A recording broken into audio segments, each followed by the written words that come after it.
آپ کو یہ یاد رکھنا چاہیے کہ دنیا میں ہر ذمہ داری کے تقاضے ہیں اور وہ تقاضے پورے کرنے پڑتے ہیں۔ دنیا میں ٹھوکریں انہی کو لگتی ہیں کہ جو چلتے ہیں، جو پاؤں توڑ کر بیٹھ جاتے ہیں انہیں کبھی ٹھوکر نہیں لگتی۔ بھارتی تاریخ میں ایک ایسا نام جس نے کم سنی میں اپنی ذہانت و فطانت سے ملک و قوم کو حیران و شستر کر دیا۔ متضاد حیثیتوں پر مبنی زندگی کے مالک مولانا ابوالکلام آزاد ایک زبردست صحافی، عالی مرتبہ مجتہد، عظیم دانشور، بلند پایا مفکر، فلسفی اور جنگ آزادی کی عظیم رہنما تھے۔ مولانا ابوالکلام آزاد کی پیدائش 1888 میں مکہ معظمہ میں ہوئی۔ ان کا اصل نام محی الدین احمد تھا، مگر ان کے والد مولانا سید محمد خیر الدین ابن احمد انہیں فیروز بخت کے نام سے پکارتے تھے۔ اپنے والد سے ابتدائی تعلیم حاصل کرنے کے بعد آزاد مصر کی مشہور درسگاہ جامعہ ازہر چلے گئے، جہاں انہوں نے مشرقی علوم کی تکمیل کی۔ عرب سے ہجرت کر کے بھارت آئے تو کلکتہ کو اپنی سرگرمیوں کا مرکز بنایا۔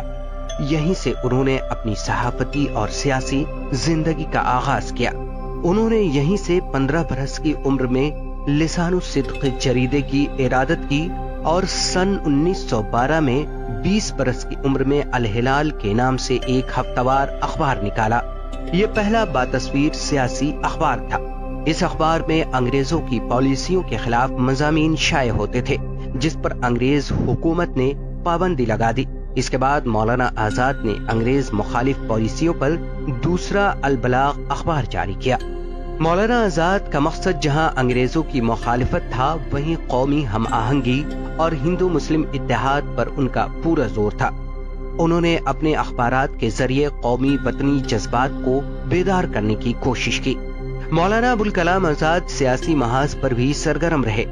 انہوں نے تحریک عدم تعاون، بھارت چھوڑو اور خلافت تحریک میں بھی حصہ لیا۔ گاندھی جی کی قیادت پر انہیں پورا اعتماد تھا۔ گاندھی کی افکار و نظریات کی تشہیر کے لیے انہوں نے پورے ملک کا دورہ کیا۔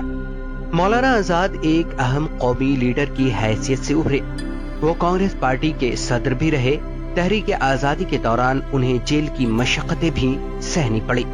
بھارت کی آزادی کے بعد مولانا آزاد ملک کے پہلے وزیر تعلیم بنائے گئے۔ انہوں نے وزیر تعلیم کی حیثیت سے بہت سے اہم کارنامے انجام دیے۔ یونیورسٹی گرانٹ کمیشن اور دیگر تکنیکی، تحقیقی اور ثقافتی ادارے انہی کی دین ہے۔ مولانا آزاد صرف ایک سیاستدان نہیں بلکہ ایک صاحب طرز ادیب، بہترین صحافی اور مفسر بھی تھے۔ انہوں نے شاعری بھی کی، انشائیے بھی لکھے، سائنسی مضامین بھی تحریر کیے، علم و تحقیقی مقالات بھی لکھے، قرآن کی تفسیر بھی لکھی۔ غبار خاطر، تذکرہ، ترجمان القرآن ان کی اہم تصانیف ہیں۔ مولانا نے اپنی کتاب غبار خاطر قلعہ احمد نگر میں قید کے دوران تحریر کی تھی، جسے مالک رام جیسے محقق نے مرتب کیا اور ساہتیہ اکادمی نے اسے شائع کیا۔ مولانا آزاد اپنے عہد کے خداداد صلاحیتوں کے مالک شخص تھے، جس کا اعتراف پوری علمی دنیا کو ہے، اور اسی ذہانت، لیاقت اور مجموعی خدمات کے اعتراف میں انہیں بھارت رتن سے نوازا گیا تھا۔